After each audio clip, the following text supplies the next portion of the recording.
छोड़ दिया जाए, बोल मेरे संग क्या सुलूक किया जाए। वेळ काय, गाणी कसली म्हणताय, काय झालंय? अगं बातमी ऐकशील की नाही, तू बी नाचायला लागशील. कसली एवढी बातमी आणली हो? वाकण्या ना वाकण्या, त्याला सकाळी आतमध्ये येताना पाहिले मी. पैसे न्यायला आला असणार त्यो. वा, चांगले. जे पैसे आपण त्या काननबाईंना द्यायला तिजोरीतनं उडवणार होतो ते न्यायला वाकणीस आलाय आणि हे आनंदी होत आहेत. देवानं बुद्धी वाटली की नाही तेव्हा तू केळी खात बसली होतीस. बघा तुम्ही मग काय म्हणतो ते समजूनच घेत नाही. वाकण्या पैसे घेऊन गेला की दादा तिजोरीच्या चावी आईलेकडे देणार. डोक्यात काय गोष्ट का? अच्छा अच्छा अच्छा अच्छा अच्छा.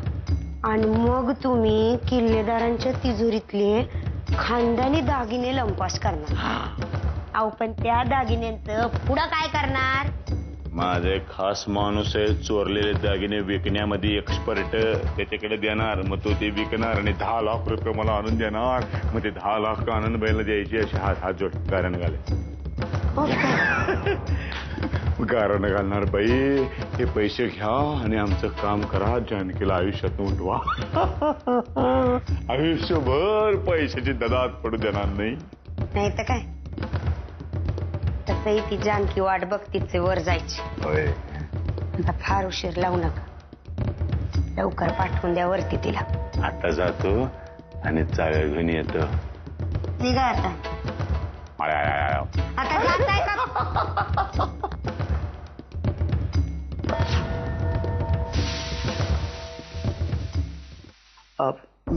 मॅम, मला बोलवलं?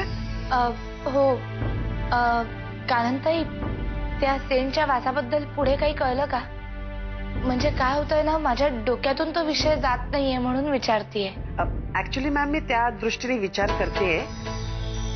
पण म्हणजे थोडी माहिती मी काढली आहे, पण मला एक्झॅक्टली काय ते सांगता येत नाहीये. मला ना चांगला आठवतोय तो वास. डोक्यात बसलाय माझ्या. मी एक सांगू का? म्हणजे बघा काय मॅम, गणेश, पांडू किंवा आत्याबाई हे तर सेंट वापरतच नाही. परशु सर आणि सुगंधा मॅम यांच्याकडे सेंटची बाटलीच नाहीये. आता राहिले मिस्टर वामन किल्लेदार. नाही नाही, वामन तर शक्यच नाही. तसं नाही मॅम. म्हणजे संशय घ्यायचाच झाला तर तो सगळ्यांवर घेतला पाहिजे ना. हा जवळचा, तो लांबचा, असं करून कसं चालेल? नाही, नको. त्यापेक्षा ना थांबावी चौकशी. मॅम, मी वामन सरांच्या रूम मधून ही बाटली आणली आहे सेंटची. मी वास स्प्रे करते. तुम्ही सांगा मला, हात वास आहे का? काननताई, नको ना, उगीच मनामध्ये संशय यायचा. मॅम, संशय तर आलाच आहे. आता फक्त शहानिशा करायची. पण मी तुम्हाला असं काहीतरी करायला तर सांगितलं नव्हतं ना. Sorry ma'am. म्हणजे ऍक्च्युली तुमच्या मनातून हे संशयाचं भूत निघावं म्हणून हे सगळं मी केलं. नाहीतर तुम्ही प्रत्येकावर संशय घेत राहणार. नाही नाही, आता माझा कोणावर काही संशय नाहीये. थांबावी चौकशी.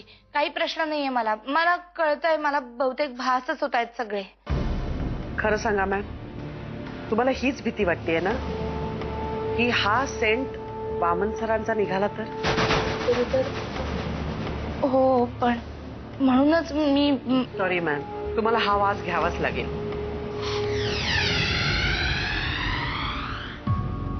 नाही नाही, हा तो वास नाहीये. नक्की हा तो वास नाहीये. मग आता हा बघा. ही बाटली कोणाच्या खोलीतून आणली आहे? तुम्ही आधी वास बघा, मग सांगते.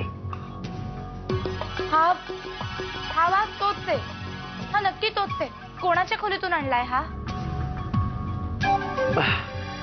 मॅम, ही बाटली तुमच्याच ड्रेसिंग टेबलवर होती. म्हणजे मला वाटतं कदाचित नरसिंह सरांची असेल. ते वापरत असतील हा सेंट. काय? हा, आणि तोच वास तुम्हाला आला असेल कदाचित. त्यामुळे मला तरी असं वाटतंय की तुम्हाला हे सगळे भासच होत होते. मॅम प्लीज, तुम्ही मनातून सगळा संशय काढून टाका.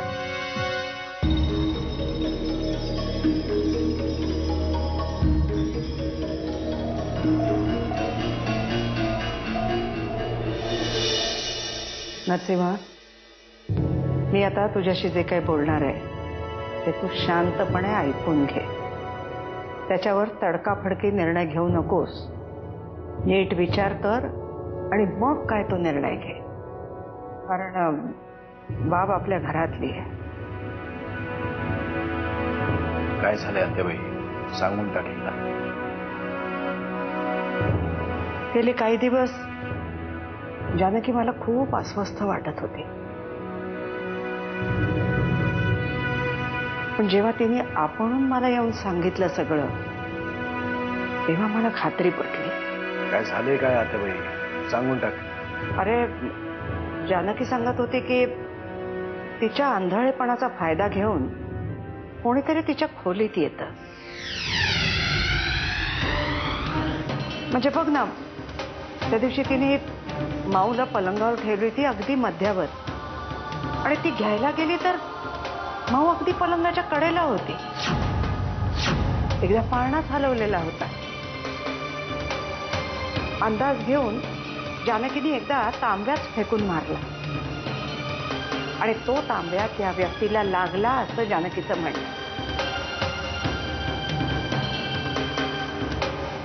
आत्याबाई, घरात एवढ्या सगळ्या गोष्टी घडत असताना तुम्हाला कोणालाही मला सांगावं असं नाही वाटलं? अरे कसं सांगणार? तुला काही सांगायला गेलं की तू तडकाफडकी निर्णय घेऊन मोकळा होतोस. म्हणून शक्यतोवर मी आणि जानकी विचार केल्याशिवाय तुझ्याशी काही बोलायलाच येत नाही. पण त्या काननबाई असतात ना तिच्या बरोबर? असतात ना. अरे पण एखाद दुसऱ्या मिनिटासाठी इकडे तिकडे जाणार नाहीत का त्या? आणि जानकीचं म्हणणं आहे बरोबर त्याच वेळात या गोष्टी घडतात. आता आपण तर काही प्रत्यक्ष पाहिलं नाही म्हणा, पण ज्या आत्मविश्वासाने जानकी सांगतेय ना, त्याच्यावर मला तरी खात्री. ठीक आहे आत्याबाई, मी स्वतः आता लक्ष घालतो या प्रकरणात. पण एकच लक्षात ठेव, मुद्दाम जर कोणी असं काही करत असेल, मी त्याला सोडणार नाही.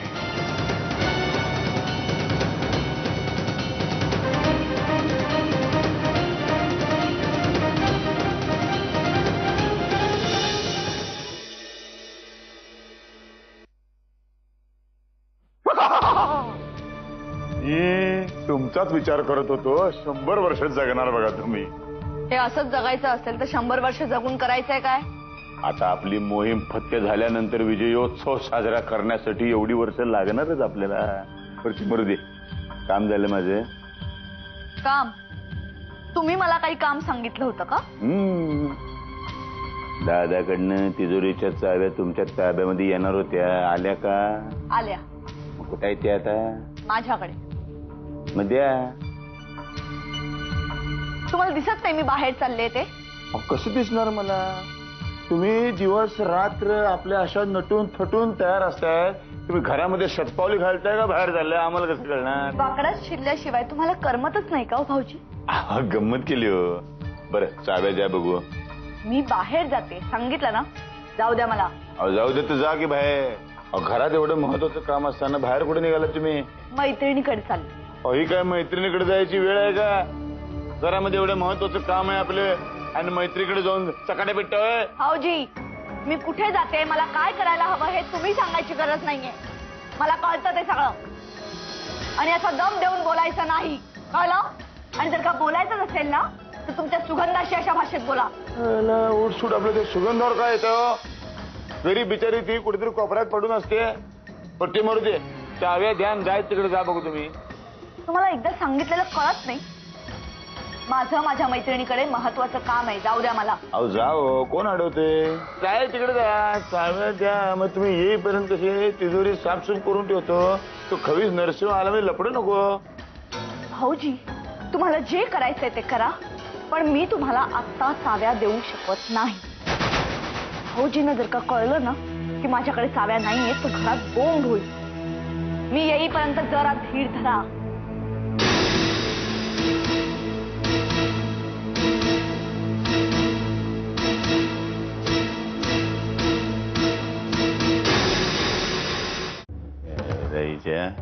स्वतःला काय समजते कुणास ठाऊक?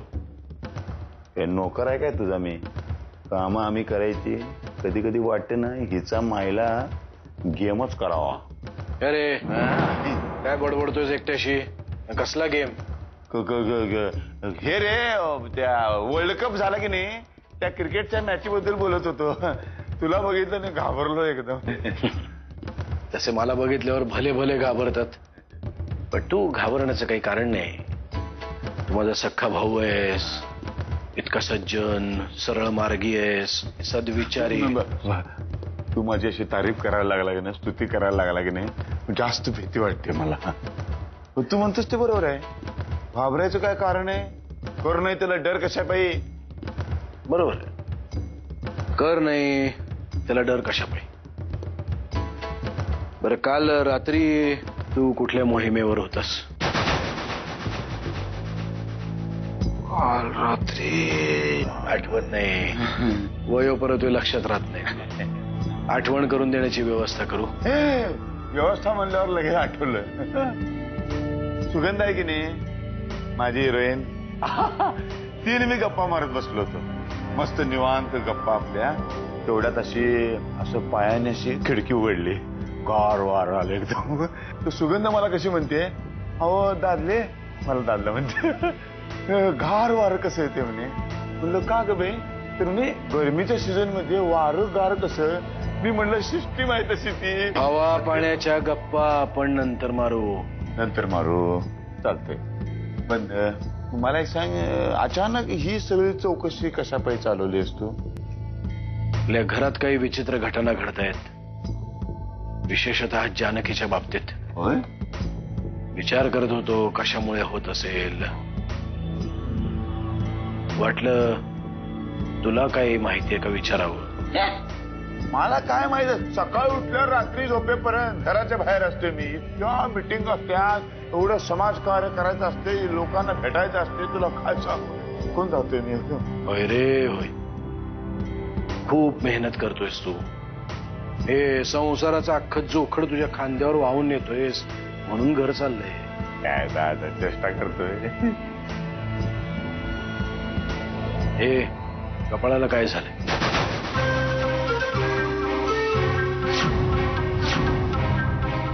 कुठं काय लागलं?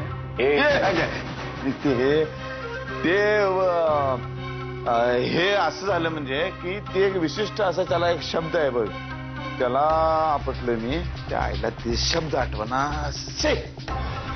आठव रे आठव.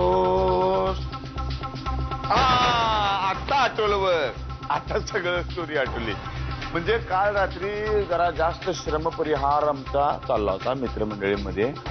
तर आम्ही ठरवलं आपले 2-2 घेऊन निघावं तिथनं. तर आमच्या मित्राने इतका आग्रह केला म्हणजे फुल टाईट करून टाकलं. मला धड चालता येईना. आणि मग गाडीतनं उतरलो आणि चालायला लागलो तर रस्त्याच्या कडेला ते इलेक्ट्रिकचा पोल असते की नाही, त्याच्यावर टकुरा आपटलं रे माझं. काय नालायक माणसं आहे ती. असा इलेक्ट्रिकचा पोल रस्त्याच्या कडेला कधी उभा करतात रे? रस्त्याच्या मधोमध उभा करायला पाहिजे की नाही. मग अच्छा, म्हणजे इलेक्ट्रिकच्या पोलवर आपटला असतो होय? नाही तर काय. तुला काय वाटले, बुद्धी जास्त झाली म्हणून बाहेर आली सुजून? तसं नाही रे. जेवढं विचारलंय तेवढ्याचीच उत्तर दे. काल रात्री माझ्या खोलीत गेला होतास का? अरे मी कशाला जातोय तुमच्या खोलीमध्ये? काय बी झालं माझ्यावर सारखा संशय देतोस तू. त्याच्या आधीच कानपाटं नाव पडले माझं. परशु, माझा विश्वास आहे तुझ्यावर, पण जर खोटं बोलत असशील तर तुझी खैर नाही, एवढं लक्षात ठेव. Excuse me sir. सर, तुमच्याशी थोडं बोलायचं होतं. जा तू.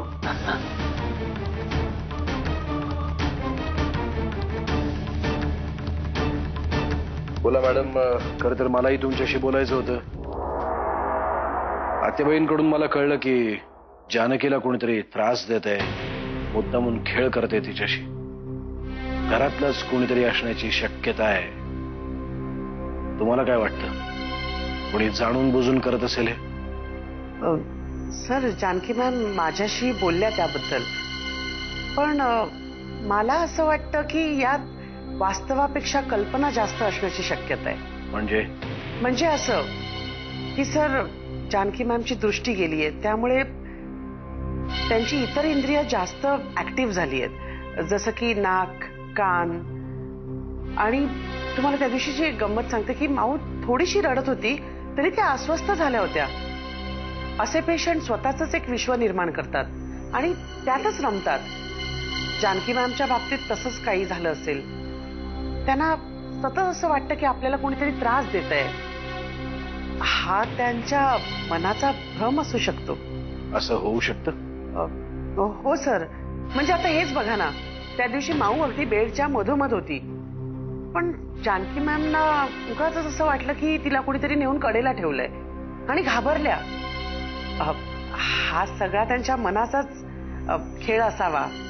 म्हणजे तुम्ही घाबरू नका सर, मी त्यांना मगाशीच ते सगळं पटवून दिलंय. तुमच्या बोलण्यात मला तथ्य वाटतंय थोडस. सर तुम्ही प्लीज काही काळजी करू नका. आपण वाटल्यास चांगल्या डॉक्टरांचा सल्ला घेऊ. ऍक्च्युली जानकी मॅमना कशात तरी गुंतवून ठेवण्याची गरज आहे. त्या सारख्या रिकाम्या असतात, त्यामुळे त्यांच्या मनात असे काही बाई विचार येतात. आमच्या हॉस्पिटलमध्ये काही काउन्सिलर्स आहेत, आपण त्यांचा सल्ला घेऊ. मी त्यांच्याशी बोलून ठेवते तसं. बरं झालं तुम्ही मला हे सगळं सांगितलं मॅडम. नाही तर मी वेगळ्याच दिशेने विचार करत होतो. आधीच जानकीला झालेला अपघात, त्यानंतर घरात घडणाऱ्या गोष्टी, त्यामुळे खूप अस्वस्थ झालं होतं. पण आता जरा धीर आला. सर तुम्ही जानकी मॅमची काळजी करू नका, मी कायम त्यांच्या सोबत असते. चला, एक प्रश्न सुटला. येते मी.